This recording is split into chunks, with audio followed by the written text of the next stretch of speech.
விட்ட ட்ரம்ப், சீனாவின் K visa உதயம். H1B விசா கட்டணத்தை ட்ரம்ப் அரசு உயர்த்தியதற்கு அமெரிக்க நிபுணர்கள், தொழிலதிபர்கள் கடும் எதிர்ப்பு தெரிவித்துள்ளனர். இதற்கிடையே இந்திய மென்பொறியாளர்களை ஈர்க்க அதிக நிபந்தனைகள் இல்லாத எளிதில் பெறக்கூடிய கே விசாவை சீன அரசு அறிமுகம் செய்துள்ளது. இது குறித்து சற்றே விரிவாக பார்ப்போம். அமெரிக்காவில் தற்காலிகமாக பணியாற்றுவோருக்கு H1B விசா வழங்கப்படுகிறது. இதற்காக கட்டணத்தை 1,32,000 ரூபாயில் இருந்து 88 லட்சம் ரூபாயாக அமெரிக்க அரசு திடீரென உயர்த்தியுள்ளது. இதன் மூலம் அமெரிக்க நிறுவனங்களில் இந்திய மென்பொறியாளர்கள் சேர்வதை தடுக்க மறைமுகமாக முயற்சி மேற்கொள்ளப்படுகிறது.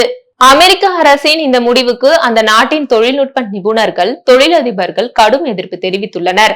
இது தொடர்பாக முன்னாள் மூத்த அதிகாரி எஸ்தர் கிரபோட் கூறும்போது, அமெரிக்கர்கள் மத்தியில் வெளிநாட்டு பணியாளர்கள் மீது கடும் அதிருப்தி காணப்படுகிறது. இது நாட்டின் நலனுக்கு எதிரானது. சிறந்த தொழில்நுட்ப நிபுணர்களால் தான் அமெரிக்காவை தொடர்ந்து வளர்ச்சி பாதையில் அழைத்து செல்ல முடியும் என்றார். அமெரிக்காவின் வடக்கு கலிபோர்னியா பகுதி சிலிகான் பள்ளத்தாக்கு என்று அழைக்கப்படுகிறது. இது உலகின் தகவல் தொழில்நுட்ப தலைமையகமாக கருதப்படுகிறது. இங்கு செயல்படும் முன்னணி மென்பொருள் நிறுவனங்களுக்கு இந்தியர்களே தலைமை வகிக்கின்றனர். மேலும் சிலிகான் பள்ளத்தாக்கில் பணியாற்றும் தொழில்நுட்ப ஊழியர்களில் 25% பேர் இந்திய வம்சாவளியினர். NASA, space X, Google, Microsoft, Adobe, IBM உள்ளிட்ட முன்னணி நிறுவனங்களில் இந்திய வம்சாவளியினர் மிக முக்கிய பொறுப்புகளில் உள்ளனர். அமெரிக்க அரசின் H1B விசா கட்டண உயர்வால் இந்திய பொறியாளர்களின் எண்ணிக்கை குறையக்கூடும். இந்த வாய்ப்பை பயன்படுத்தி பிரிட்டன், சீனா உள்ளிட்ட நாடுகள் இந்திய தொழில்நுட்ப நிபுணர்களை தங்கள் நாடுகளுக்கு ஈர்க்க தீவிர முயற்சி செய்து வருகின்றன. இது அமெரிக்காவுக்கு பெரும் பின்னடைவை ஏற்படுத்தும் என்று ஏராளமான அமெரிக்க நிபுணர்களும் தொழிலதிபர்களும் அதிபர் டிரம்பின் முடிவுக்கு பகிரங்கமாக எதிர்ப்பு தெரிவித்துள்ளனர். H1B விசா கட்டணத்தை $1 லட்சம் ட்ரம்ப் அரசு உயர்த்தியதால் அமெரிக்கா சந்திக்க போகும் பாதக விளைவுகளை அமெரிக்க நிபுணர்களும் தொழிலதிபர்களும் பட்டியலிட்டு வருகின்றனர். 2ஆம் உலக போரின் போது ஜெர்மனி விழுந்தது. அப்போது ஜெர்மனியில் இருந்து மூத்த விஞ்ஞானிகள், பொறியாளர்கள், தொழில்நுட்ப நிபுணர்கள் அமெரிக்காவுக்கு அழைத்து வரப்பட்டனர். அவர்கள் அமெரிக்காவின் தொழில்நுட்ப வளர்ச்சிக்கு உந்து சக்தியாக இருந்தனர். தற்போது H1B விசா கெடுபிடியால் உயர் திறன்சார் பணியாளர்களை அமெரிக்கா இழக்க நேரிடும் என்று அவர்கள் எச்சரித்துள்ளனர். இதனிடையே H1B விசா கட்டண உயர்வு குறித்து தொழிலதிபர் எலான் மஸ்க் தற்போது எந்த கருத்தும் தெரிவிக்கவில்லை. எனினும் அவரது முந்தைய பதிவு சமூக வலைதளங்களில் வைரலாக பரவி வருகிறது. அதில் மஸ்க் கூறும்போது, அமெரிக்காவில் ஸ்பேஸ் எக்ஸ், டெஸ்லா, ஸ்டார்லிங்க் போன்ற முன்னணி நிறுவனங்களை உருவாக்கியுள்ளேன். ஆனால் H1B விசா மூலமாகவே நான் அமெரிக்காவில் நுழைந்தேன். இந்த விவகாரத்தில் என்னோடு யார் விவாதம் செய்ய முயன்றாலும் அவர்களை எதிர்க்க தயாராக உள்ளேன் என்று தெரிவித்துள்ளார். எலன் மஸ்கின் இந்த பழைய பதிவு இப்போது கவனம் பெற்று வைரல் ஆகி வருகிறது.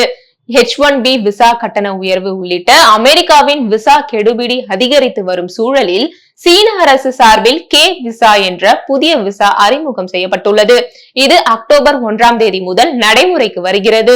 அமெரிக்காவின் H1B விசாவுக்கு சம்பந்தப்பட்ட நிறுவனங்கள் உறுதியளிக்க வேண்டும், பல்வேறு ஆவணங்களை சமர்ப்பிக்க வேண்டும். இந்த சூழலில் தற்போது H1B விசா கட்டணத்தை அமெரிக்கா பல மடங்கு உயர்த்தியுள்ளது. சீனா சார்பில் 12 வகையான விசாக்கள் நடைமுறையில் உள்ளன.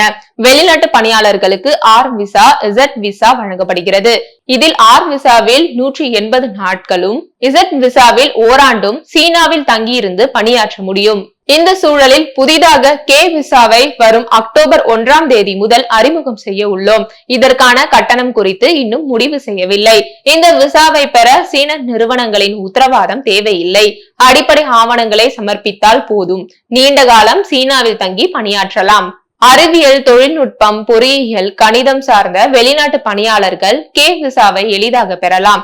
கல்வி பயிற்றுவித்தால் ஆராய்ச்சி துறையில் இருக்கும் இளம் வல்லுநர்களும் கே விசாவுக்கு விண்ணப்பிக்கலாம்.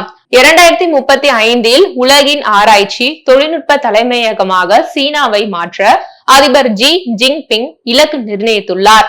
இதற்காக இளம் ஆராய்ச்சியாளர், மிக சிறந்த ஆராய்ச்சியாளர் என்ற 2 திட்டங்களை சீன அரசு செயல்படுத்த உள்ளது என்று சீன வெளியுறவுத்துறை வட்டாரங்கள் தெரிவித்தன. இதனிடையே உலகின் சிறந்த விஞ்ஞானிகள், கல்வியாளர்களை ஈர்க்க பிரிட்டன் பிரதமர் கெய்ர் ஸ்டார்மர் தீவிரமாக ஆலோசித்து வருகிறார். இதன்படி உயர் தொழில் திறன் பெற்றவர்கள், ஆராய்ச்சியாளர்களுக்கு விசா கட்டணத்தை முழுவதுமாக ரத்து செய்ய பரிசீலிக்கப்பட்டு வருகிறது. வெளிநாட்டு பணியாளர்களுக்கான விசா கட்டணம் 90,000 ரூபாய் முழுமையாக ரத்து செய்யப்படக்கூடும் என்றும் கூறப்படுகிறது.